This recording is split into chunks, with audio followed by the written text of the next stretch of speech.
Good morning everyone. As we were doing the examples of surface integral, so उससे related हमारा next example है example number 4।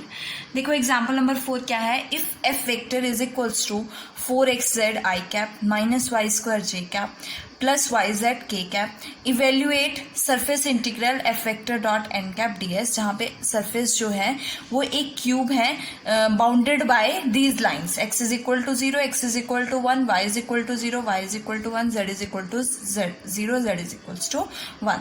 तो in line से हमारे पास क्या बनेगा, ये सरफेस बनेगा, मीन्स ये क्यूब बनेगा। सो इस क्यूब के लिए हमें सरफेस इंटीग्रल फाइंड आउट करना है, मतलब कि हमें इस क्यूब के सभी फेसेस के, कितने फेसेस होते हैं हमारे पास, 6 फेसेस, 6 फेसेस के लिए हमें क्या फाइंड आउट करना है, सरफेस इंटीग्रल फाइंड आउट करना है। सो सबसे पहले हम फर्स्ट सरफेस लेते हैं AMPL। तो यहाँ पे हमारा फर्स्ट सरफेस है AMPL, ये इस तरफ है, लिख लेते हैं हम 4 सरफेस AMPL। ये किसके पैरेलल है देखा जाए तो मैं इसको एक डाइस से कंसिडर कर लेती हूँ। सपोज ये आपका जो है सरफेस जो है ये AMPL है, इस तरह से किसके पैरेलल आएगा, ये YZ प्लेन के पैरेलल आएगा, है ना। लेकिन इसका यूनिट वेक्टर किस तरफ होगा, इस बाहर की तरफ होगा ना। आप अंदर की तरफ तो इसका unit vector means opposite direction में तो यूनिट वेक्टर नहीं शो कर सकते। इसका यूनिट वेक्टर आपका कहाँ होगा, बाहर की तरफ होगा, मतलब इस तरफ होगा। इस तरफ होगा तो अलोंग एक्स एक्सिस की डायरेक्शन में होगा। तो एक्स एक्सिस के अलोंग यूनिट वेक्टर होगा, तो एक्स एक्सिस के अलोंग कौन सा यूनिट वेक्टर होता है, आई कैप होता है। तो आपके पास एन कैप क्या बनेगा, आई कैप के इक्वल होगा। अब ये जो प्लेन है, ये जो सरफेस है, ये YZ के पैरेलल है और x इज इक्वल टू 1 पे है। तो इसकी इक्वेशन क्या बनेगी, इस सरफेस की इक्वेशन होगी x इज इक्वल्स टू 1। सो आपके पास एन कैप जो है आई कैप के इक्वल है और x इज इक्वल्स टू क्या है, 1 है। ऑल्सो YZ प्लेन के पैरेलल है, तो हम इसका ds हम ले लेते हैं, ds is equals to dy, projection ले सकते हैं हम YZ प्लेन में, dy dz divided by magnitude of n cap dot I cap. यही होता है n cap dot I cap, means n cap भी आई कैप है, I cap dot I cap क्या हो जाएगा, 1 हो जाएगा। So we get dy dz। तो आपके पास क्या आएगा, ds is equal to dy dz आएगा। सो surface integral over AMPL F vector dot N cap ds हो जाएगा, इज इक्वल्स टू लिमिट्स आपको गिवन है 0 to 1 सभी के लिए, तो लिमिट्स का इसमें कोई इश्यू नहीं है, 0 to 1। और यहाँ पे आपके पास एफ वेक्टर क्या है, ये है F vector dot N cap, क्या बनेगा, आई कैप वाला आई कैप के साथ बाकी सभी 0 हो जाएंगे। तो आपके पास क्या आएगा, 4xz। और सबसे पहले dz चाहे किसी के भी रिस्पेक्ट में कर सकते हो, चाहे z के रिस्पेक्ट में करो, चाहे y के रिस्पेक्ट में करो। तो सबसे पहले हम z के रिस्पेक्ट में कर लेते हैं, तो क्या आएगा 0 to 1। यहाँ से क्या वैल्यू बनेगी, 4xz स्क्वायर बाय 2, तो 2 to 4, और ये लिमिट्स बनेंगी हमारे पास 0 to 1 dy। तो आपके पास क्या आएगा यहाँ से, वन मोर थिंग कि हमें इसे YZ में भी कन्वर्ट करना है, तो x की वैल्यू आपके पास क्या है, बाय द इक्वेशन 1 है, तो ये क्या हो जाएगा, 1 हो जाएगा। तो आपके पास सिर्फ z स्क्वायर आएगा। So we get 0 to 1 2z square 0 to 1 limits बनेंगे। तो 1 पुट करोगे तो 1 आएगा, 1 इंटू 2 2 बनेगा, और 0 के लिए 0 जाएगा, सो 2 dy। तो 2 dy के लिए इंटीग्रेट करोगे 2y हो जाएगा, limit 0 to 1, so we get 2। तो इसकी वैल्यू क्या आ गई है, 2 आ गई है। नेक्स्ट सरफेस लेते हैं हम OBNC, सरफेस OBNC। देखो OBNC कौन सा सरफेस है, ये है आपके पास, ये O है, OBNC इसके पैरेलल, मतलब ये सरफेस कहाँ पे है, YZ प्लेन में है। और अगर सरफेस YZ प्लेन में है तो x क्या हो जाएगा, 0 हो जाएगा। तो यहाँ पे इक्वेशन क्या बनेगी, x इज इक्वल टू 0। सो YZ प्लेन में है तो x इज इक्वल टू क्या हो जाएगा, आपके पास 0 हो जाएगा। अब इसके यूनिट नॉर्मल की बात करूं तो देखो आपके पास ये वाला सरफेस था जिसके अलोंग जो जिसका जो परपेंडिकुलर था अलोंग x एक्सिस था, इसके इसके ही अपोजिट जो आपका फेस है, ये वाला फेस, इसके परपेंडिकुलर इसका नॉर्मल आप इस तरफ लोगे, इस तरफ नहीं ले सकते ना, इस तरफ लोगे, है ना। तो इस तरफ नॉर्मल क्या बनेगा, जो इसके अपोजिट होगा। इस तरफ क्या है, एक्स एक्सिस है, तो इस तरफ क्या होगी, नेगेटिव एक्स एक्सिस होगी। और एक्स एक्सिस के अलॉन्ग यूनिट वेक्टर आई कैप होता है, तो नेगेटिव एक्स एक्सिस के अलॉन्ग क्या हो जाएगा, माइनस आई कैप हो जाएगा। तो एन कैप की वैल्यू यहाँ पे क्या बनेगी, माइनस आई कैप बनेगी। तो इक्वेशन क्या है, x is equal to 0, n cap किसके इक्वल है, माइनस आई कैप के इक्वल है। तो ओ बी एन सी पे हमारे पास F vector dot N cap, F vector dot N cap क्या आएगा, 4xz, तो एन कैप क्या है, माइनस आई कैप है, तो माइनस 4xz, तो यहाँ से 0 to 1 4x माइनस 4xz। और यहाँ पे आपके पास क्या देखो वैल्यू क्या आएगी, अगर मैं यहाँ पे बात करूँ तो x हमें क्या गिवन है, 0 गिवन है, तो ये पूरी की पूरी की क्या हो जाएगी, 0 हो जाएगी। तो ये पूरा का पूरा इंटीग्रल ही हमारे पास क्या आएगा, 0 आएगा। नेक्स्ट बात करेंगे हम एम बी एन पी की। तो एम बी एन पी हमारे पास सरफेस क्या है, ये वाला सरफेस है। तो over the integral M B N P, ये किसके पैरेलल है, ये सरफेस हमारे पास देखो इस प्लेन के पैरेलल है, एक्स जेड के पैरेलल है। तो एक्स जेड के पैरेलल है, तो इसकी इक्वेशन क्या बनेगी, वाई यहाँ पे 1 है, तो इसकी इक्वेशन क्या बनेगी, वाई इज इक्वल टू 1 बनेगी। और इसका जो नॉर्मल होगा, अब देखो ये सरफेस हो गया हमारे पास, ये हो गया, ये इस तरफ है, ये किसके अलॉन्ग है देखा जाए तो ये वाला सरफेस है किसके अलॉन्ग है, वाई एक्सिस के अलॉन्ग है। तो इसका यूनिट नॉर्मल किसके अलॉन्ग बनेगा, इस तरफ तो हम नहीं ले सकते ना, इसका इस लेफ्ट साइड में तो ले सकते, राइट साइड में यूनिट नॉर्मल लोगे। तो इसका यूनिट नॉर्मल क्या बनेगा, अलोंग वाई एक्सिस, और वाई एक्सिस के अलोंग यूनिट वेक्टर क्या होता है, जे कैप होता है। तो एन कैप की वैल्यू क्या आएगी, जे कैप आएगी। और किसके पैरेलल है, एक्स जेड के पैरेलल है, तो हम एक्स जेड जो है इसकी प्रोजेक्शन ले लेते हैं। तो यहाँ से आपके पास डी एस की वैल्यू क्या आएगी, d x d z divided by n cap dot j cap हो जाएगा। और एन कैप क्या है, j cap dot j cap 1 हो जाएगा। So we get d x d z. और F vector dot N cap D s किसके equal आएगा, एक्स और जेड है, अगेन लिमिट्स 0 to 1 तीनों केसेस में 0 to 1 है।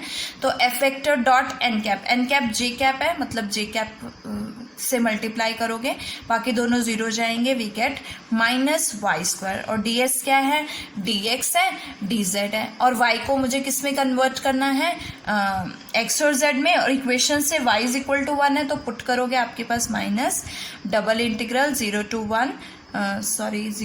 1 d x d z. Integrate करो सबसे पहले x के रिस्पेक्ट में, तो x 0 to 1 हो जाएगा। और क्या आएगा आंसर, 1 आएगा, तो 1 0 to 1 D Z. Again z के रिस्पेक्ट में करोगे तो माइनस एक्स 0 to 1, तो अगेन माइनस 1। तो इसका आंसर क्या बनेगा, -1 बनेगा। नेक्स्ट सरफेस हम ले लेते हैं। देखो हमारे पास 3 सरफेसेस हो चुके हैं, इसके अपोजिट सरफेस हम AOCL सरफेस ले लेते हैं। अब मैं AOCL सरफेस की बात करूं तो हमारे पास ये इस सरफेस के बिल्कुल अपोजिट साइड है।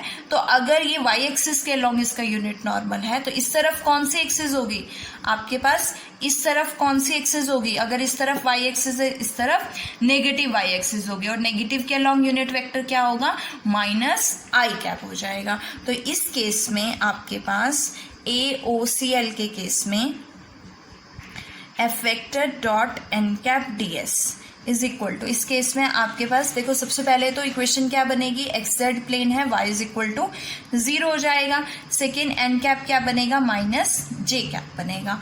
और एफ डॉट, अगर मैं F vector dot N vector की बात, एन कैप की बात करूं तो आपके पास क्या आएगा, minus Y square minus minus plus Y square हो जाएगा। माइनस जे कैप के साथ करना है ना, तो y को हमने 0 सब्सटीट्यूट किया तो ये क्या आ जाएगा, 0 आ जाएगा। तो मतलब ये पूरा इंटीग्रल्स, ये पूरी टर्म 0 होगी, तो इसका इंटीग्रेशन भी क्या हो जाएगी, 0 हो जाएगी। तो ये इंटीग्रल क्या हो गया, 0 हो गया। नेक्स्ट पे चलते हैं LPNC, अपर वाला जो है। तो LPNC के लिए देखो integral LPNC F vector dot N cap D S. सबसे पहले यहाँ से LPNC ये किसके अलॉन्ग है, इसका किस तरफ बनेगा, ये हमारे पास है ना डाइस, तो इस तरफ बनेगा ना इसका यूनिट नॉर्मल, मतलब z एक्सिस के अलॉन्ग, इस तरफ बनेगा z एक्सिस के लॉन्ग, और ये प्लेन किसके पैरेलल होगा, एक्स वाई के पैरेलल होगा। तो एक्स वाई के पैरेलल है तो इक्वेशन क्या बनेगी, z इज इक्वल्स टू 1 बनेगी, यूनिट नॉर्मल बनेगा, k कैप बनेगा, और प्रोजेक्शन हम किस प्लेन में लेंगे, एक्स वाई प्लेन में लेंगे। तो dx dy ds किसके इक्वल हो जाएगा, divided by magnitude of N cap dot K cap, unit normal K cap के अलोंग है तो के कैप डॉट के कैप 1 होता है, तो ds क्या आएगा, dx dy हो जाएगा। सो सब्स्टिट्यूट करोगे 0 से 1 0 से 1, तो f वेक्टर आपके पास क्या है, देखो f vector is equal to 4xz i cap minus Y square j cap plus yz k cap. इसका डॉट प्रोडक्ट आपको किसके साथ करना है, एन कैप के साथ, तो क्या बनेगा, वाई जेड बनेगा। तो यहाँ से क्या आएगा, Y Z D x D Y, और z क्या है यहाँ पे इक्वेशन से, z इज इक्वल टू 1 है तो इसको 1 सब्स्टिट्यूट कर दोगे। तो सबसे पहले हम 0 to 1 Y D Y D X, तो यहाँ पे y के रिस्पेक्ट में इंटीग्रेट कर दो, 0 से 1 क्या आएगा, वाई स्क्वायर बाय 2 0 से 1 डी एक्स। तो यहाँ से क्या वैल्यू आएगी आपके पास, 1/2, तो 1/2 की इंटीग्रेशन करोगे x के रिस्पेक्ट में, अभी अगेन क्या आ जाएगा, 1/2 आ जाएगा। अब जो हमारा लास्ट सरफेस है, लास्ट सरफेस इससे अपोजिट सरफेस है, ये वाला जो एक्स वाई प्लेन में है, एक्स वाई प्लेन में है तो इसकी इक्वेशन क्या होगी, z इज इक्वल्स टू 0 हो जाएगी। अगर इसका यूनिट नॉर्मल देखो यहाँ से है, इसका यूनिट नॉर्मल इस तरफ z एक्सिस है तो इस तरफ नेगेटिव z एक्सिस होगी, तो इसका यूनिट नॉर्मल क्या है, k कैप है, तो इसके अपोजिट का क्या बनेगा, माइनस k कैप बनेगा। तो यहाँ से n कैप क्या हो जाएगा, माइनस k कैप हो जाएगा। f वेक्टर ये है तो f vector dot N cap क्या बनेगा, माइनस वाई जेड बनेगा, तो F vector dot N cap क्या हो जाएगा, माइनस वाई जेड, जेड 0 है तो F vector dot N cap 0 हो जाएगा। तो surface A O M B पे जो आपका सरफेस इंटीग्रल है F vector dot N cap D S क्या हो जाएगा, 0 हो जाएगा। तो ये वैल्यू क्या हो जाती है, 0 हो जाती है। तो इसके साथ आपके 6 के 6 फेसेस जो है के लिए सरफेस इंटीग्रल फाइंड आउट कर चुके हैं। अब आप इन सबको ऐड करोगे तो आपके पास देखो फर्स्ट क्या है, 2 है, सेकेंड 0 है, तो क्या होगा 2 प्लस, यहाँ लिख लेते हैं 2 प्लस 0, नेक्स्ट क्या है -1 है, और उसके बाद 0 है, उसके बाद है आपके पास 1/2 एंड 0। तो आपके पास आंसर क्या आएगा यहाँ से, 2 - 1 1, 1 + 1/2 इज इक्वल्स टू 3/2। तो सरफेस इंटीग्रल जो बनेगा, surface of cube, surface integral of cube जो है F vector dot N cap D s की वैल्यू क्या आएगी, 3/2 आएगी। So were next example is example number 5। देखो एग्जाम्पल नंबर 5 क्या है, इंपॉर्टेंट है। Evaluate surface integral F vector dot N cap D s, जहाँ पे एफ वेक्टर आपके पास क्या है, 4xi cap minus 2y² j cap plus z² k cap, और S is the surface bounding the region. ऐसे एक ऐसा सरफेस है जो इस रीजन को बाउंड कर रहा है, जहाँ पे x² + y² is equals to 4 cylinder है with ends z is equal to 0 and z is equals to 3।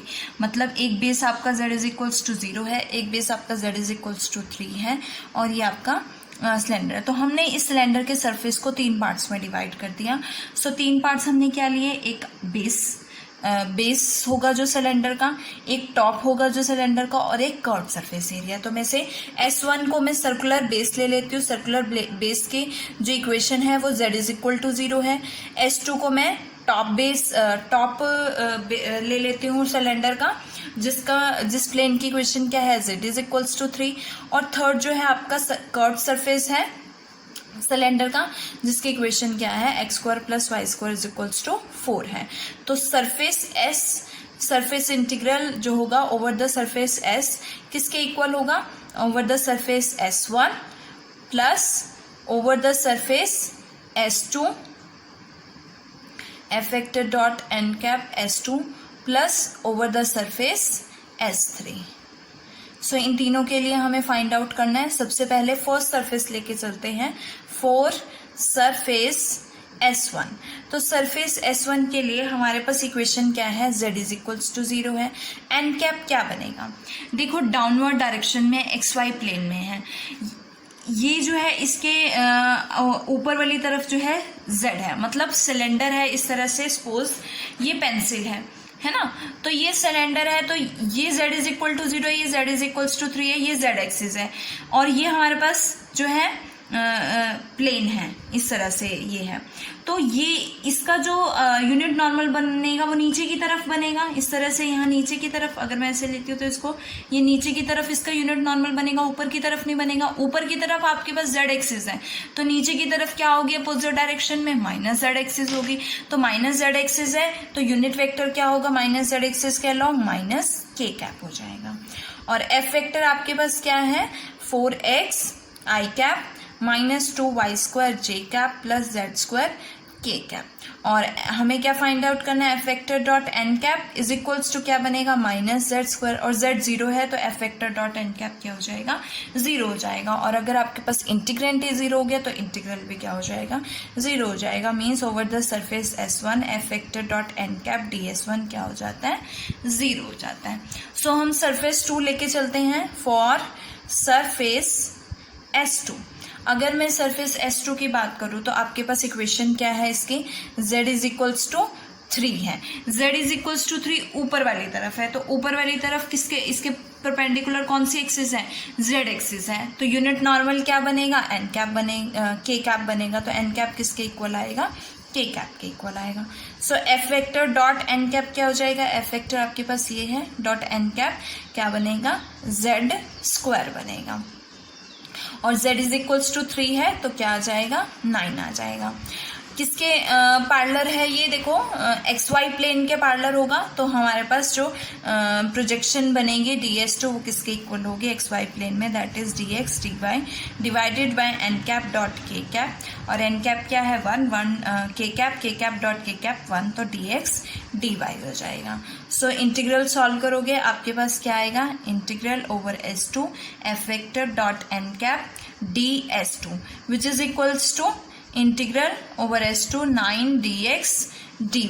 अगर मैं 9 कॉमन ले लूँ तो ये हमारे पास जो है वो एरिया होता है सर्कल का, और यहाँ पे एरिया ऑफ सर्कल की जो रेडियस है, इक्वेशन क्या है, x square plus Y square is equal to 4, तो रेडियस क्या है 2, तो एरिया ऑफ सर्कल है जिसकी रेडियस क्या है 2 है, मीन्स यहाँ पे पाई आर स्क्वायर आएगा, r इज इक्वल टू 2 है तो 2 का स्क्वायर 4, दैट इज 36 पाई हो जाएगा।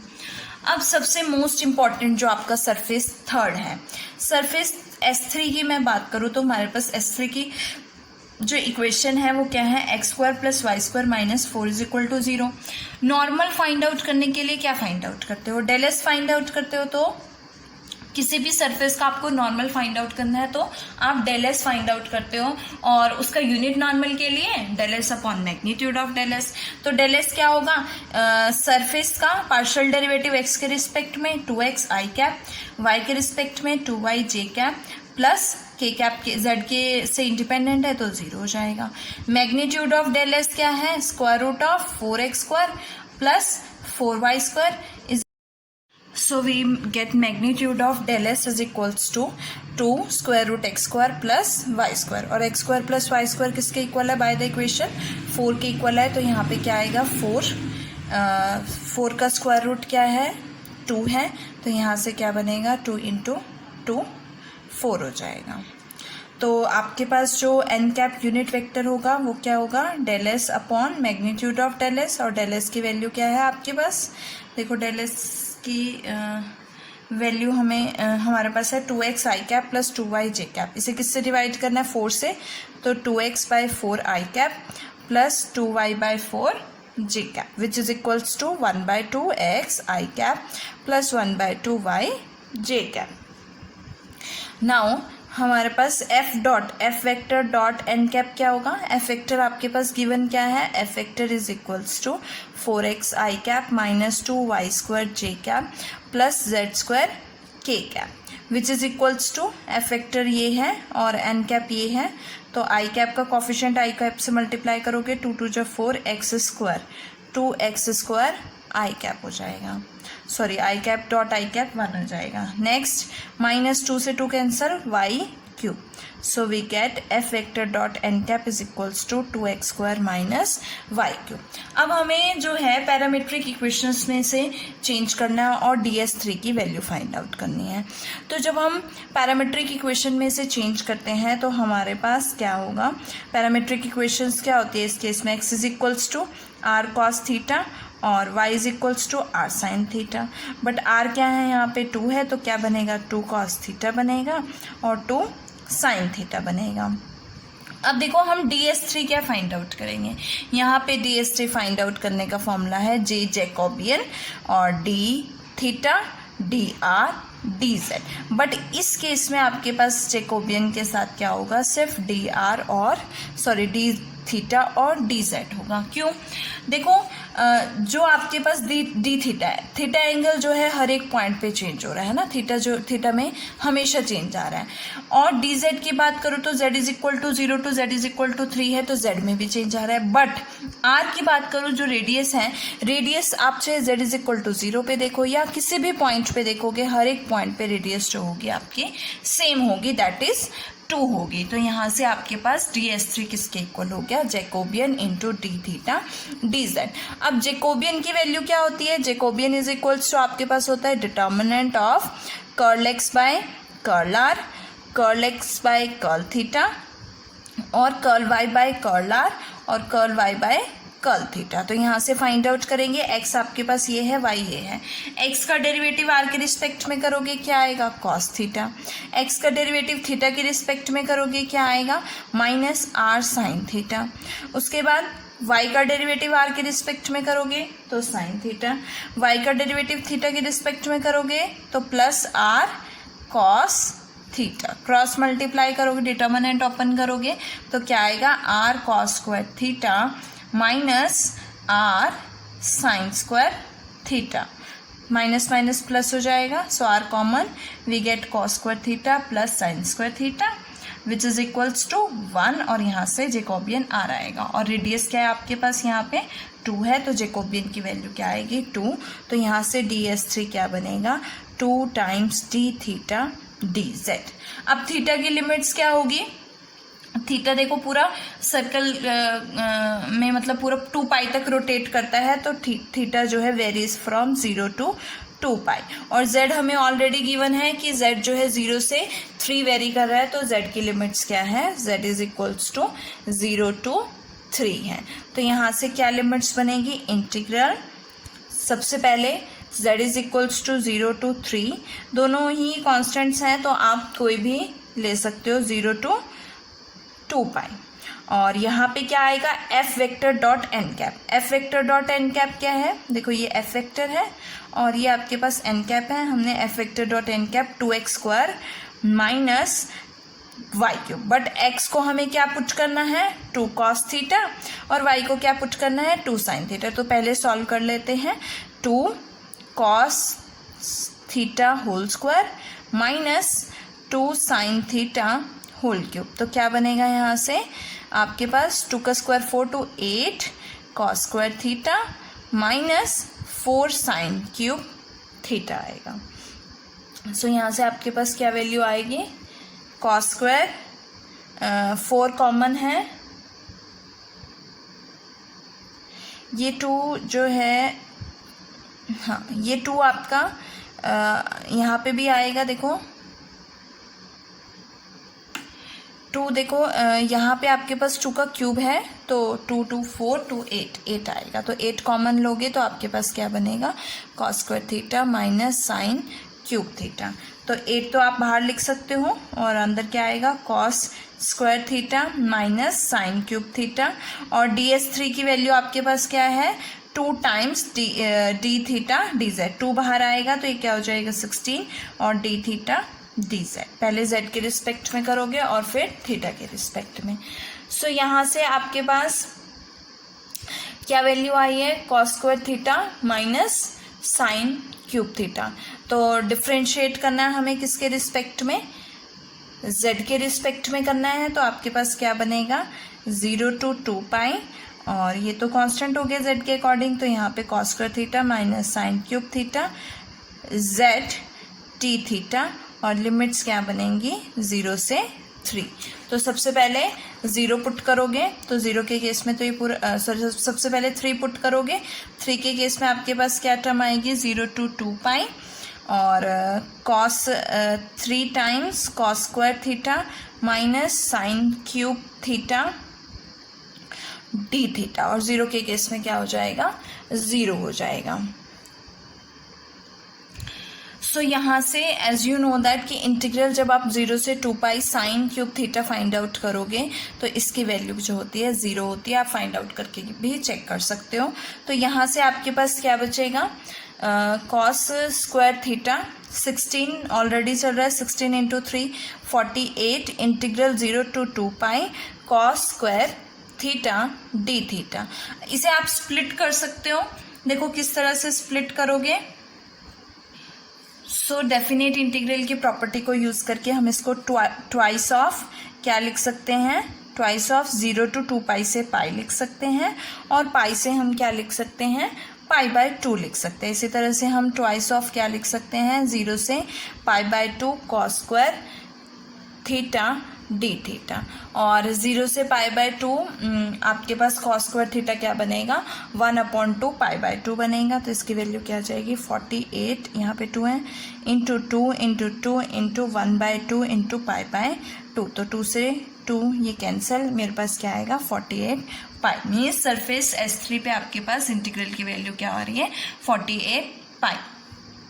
फर्स्ट सरफेस S1 पे क्या है सो आपके पास टोटल जो सरफेस इंटीग्रल है F vector dot N cap D s किसके इक्वल आएगा। फर्स्ट इंटीग्रल पे S1 सरफेस पे 0 है। S2 पे आपके पास वैल्यू आ रही है 36 पाई और S3 पे 48 पाई। कंबाइन करोगे प्लस करोगे तो आपके पास 84 पाई हो जाएगा और ये आपके पास रिक्वायर्ड आंसर है। इसके साथ आपकी ये एक्सरसाइज खत्म होती है और नेक्स्ट वीडियो में हम वॉल्यूम इंटीग्रल्स करेंगे।